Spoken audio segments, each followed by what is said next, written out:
Gubernur, Wali Kota, Bupati se-Indonesia akan berkumpul di Jakarta dalam rangka 1 tahun pemerintahan Joko Widodo Yusuf Kala. Acara ini bertujuan untuk membahas 3 hal, yaitu serapan anggaran, regulasi, dan persiapan pilkada serentak. Dalam kesempatan ini seluruh pimpinan kepala daerah dapat mendapat kesempatan untuk memberi masukan kepada pemerintah terkait evaluasi 1 tahun Jokowi JK.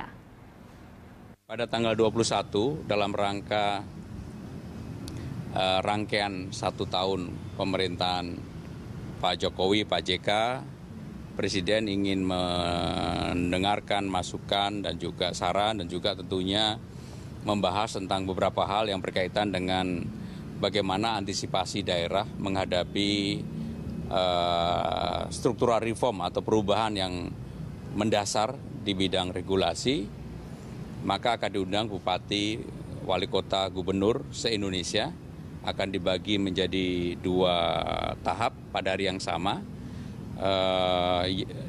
Selain membicarakan masalah regulasi, juga akan membahas mengenai serapan anggaran dan pilkada serentak. Jadi 3 topik ini yang akan disampaikan.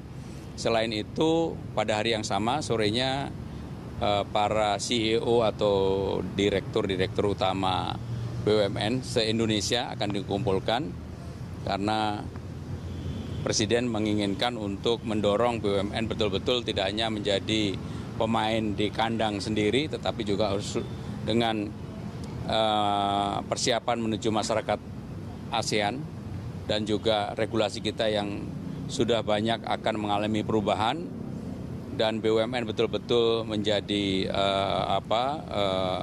bisnis entity. Meninggalkan kelam, menuju terang harapan.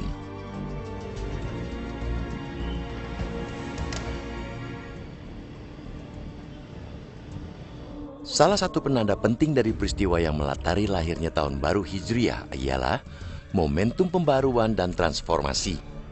Ia menjadi penanda bagi munculnya era baru yang penuh pencerahan, menggantikan masa kelam jahiliyah. Peristiwa Hijrah yang menjadi titik awal penanggalan itu bukan sekadar peristiwa biasa. Sejarah mencatat dengan tebal bahwa hijrah telah melahirkan spirit persamaan, demokrasi, gotong royong yang dilandasi oleh dimensi spiritualitas yang mendalam. Salah satu produk hijrah ialah Piagam Madinah. Di antara isi konstitusi atau Piagam Madinah yang penting adalah menjamin kebebasan beragama, larangan saling mengganggu satu sama lain, harus membantu satu sama lain dalam kehidupan sehari-hari, dan membela bangsa dari segala pelemahan dan agresi. Maka, dengan spirit seperti itu pula lah mestinya negeri ini kini dihela. Dalam spirit hijrah, orang bebas menjalankan ibadah menurut keyakinan tanpa rasa takut. Tidak ada pelenyapan nyawa manusia karena perbedaan, serta bahu-membahu mewujudkan kesejahteraan bersama. Apalagi tantangan yang dihadapi bangsa ini hari-hari ini dan ke depan kian terjal. Jalan menuju kesejahteraan masih saja terganjal karena perekonomian yang lesu darah. Namun sayangnya di tengah situasi sulit seperti itu, masih pula banyak yang memanfaatkan kesempatan dalam kesempitan. Di tataran politik, etika masih saja kalah oleh kehendak berlebihan memburu kekuasaan dengan beragam cara. Uang masih saja menjadi penuntun jalan menuju kursi kekuasaan. Karena itu, tidak mengherankan bila kerja-kerja cerdas di bidang politik nyaris nihil, tergantikan oleh kegaduhan yang tidak perlu. Ironisnya lagi, penyakit politik bising itu kini menjalar ke kabinet. Debat antar menteri dipertontonkan secara telanjang, menggantikan spirit bahu-membahu mengatasi masalah bersama. Perdebatan tidak disemaikan secara elegan dalam forum-forum kenegaraan, tapi malah diumbar terus-terusan ke publik. Air kolam yang tadinya mulai agak bening pun, kini kembali keruh.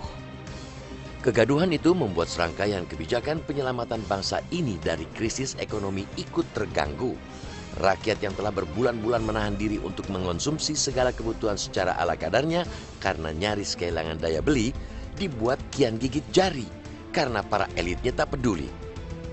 Tantangan bertambah berat karena cara-cara beradab dalam meniti kehidupan kebangsaan masih jauh panggang dari api.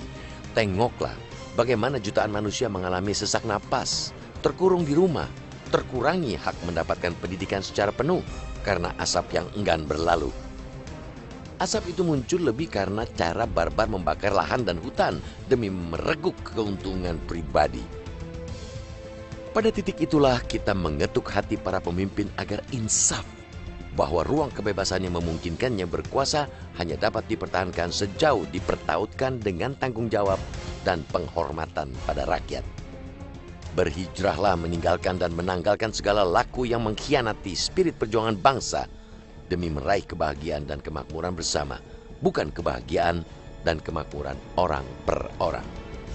Singkirkan ego individual dan ego sektoral, karena kesejahteraan tidak akan tercapai dengan cara-cara seperti itu.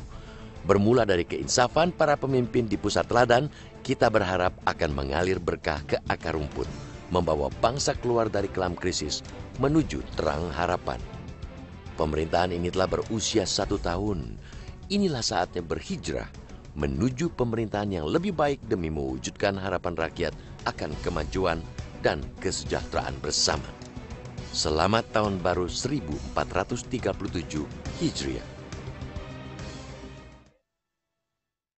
Pembahasan draft RUU KPK yang telah menyulut kontroversi selama sepekan terakhir akhirnya ditunda hingga masa sidang DPR tahun 2016. Ya, pemerintah dan DPR juga sepakat penyelesaian masalah ekonomi lebih mendesak daripada revisi Undang-Undang KPK. Rapat konsultasi pemerintah dan pimpinan DPR di Istana Merdeka Jakarta pada 13 Oktober kemarin memutuskan menunda pembahasan revisi Undang-Undang tentang KPK hingga masa persidangan DPR berikutnya, karena pemerintah masih fokus pada upaya pemulihan ekonomi. Kita sudah bersepakat mengenai penyempurnaan Undang-Undang KPK itu.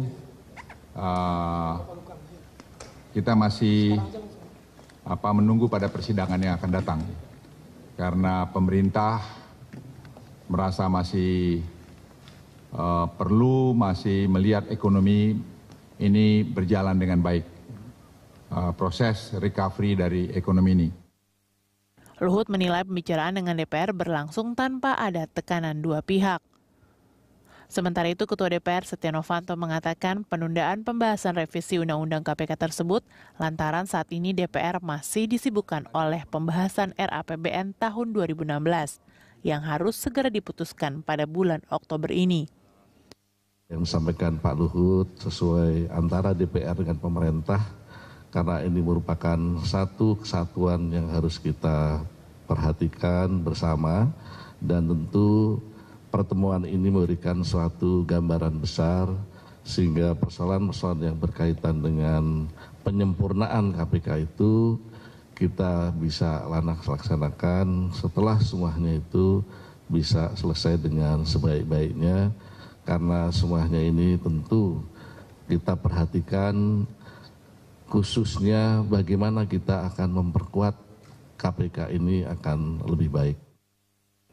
Hadir dalam rapat konsultasi itu diantaranya Menteri Koordinator Pembangunan Manusia dan Kebudayaan Puan Maharani, Menkumham Yasona Lawli, Menko Polhukam Luhut Binsar Panjaitan, Menteri Sekretaris Negara Pratikno, dan Kepala Staf Kepresidenan Teten Masduki.